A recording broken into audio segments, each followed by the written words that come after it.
मातंग समाजाच्या स्वातंत्र्य आरक्षणासाठी मुंबई नागपूर पायी पदयात्रा। धामणगाव रेल्वे येथे पदयात्रेचे उत्स्फूर्त स्वागत। प्रतिनिधी संतोष वाघमारे, धामणगाव रेल्वे।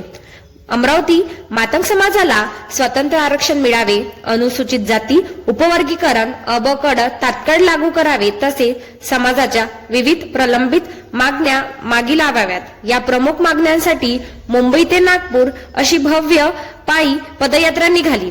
लहुजी शक्ती सेनेचे संस्थापक अध्यक्ष विष्णुभाऊ कसबे यांच्या नेतृत्वात ही पदयात्रा धामणगाव रेल्वे येथे दाखल झाली।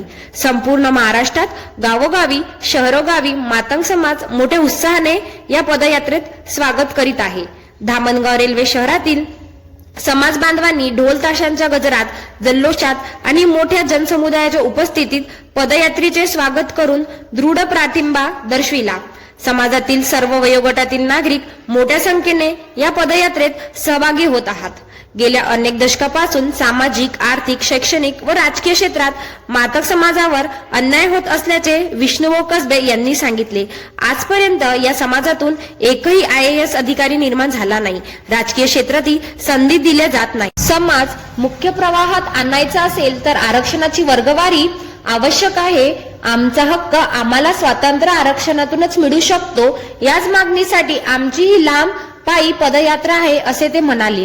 मुंबईपासून नागपूरकडे निघालेली ही पदयात्रा 14 जिल्ह्यातून अनेक गाव शहरातून मार्गक्रमण करत आहे।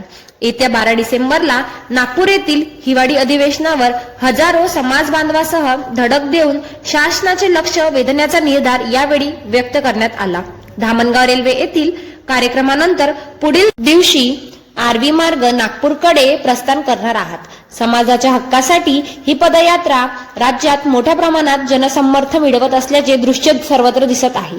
तरी सर्व समाज बांधवांनी येत्या 12 तारखेला नागपूर यशवंत स्टेडियम येथे हजर राहण्याचे आवाहन लहुजी शक्ती सेनेचे संस्थापक अध्यक्ष विष्णुभाऊ कसबे यांनी केले आहे।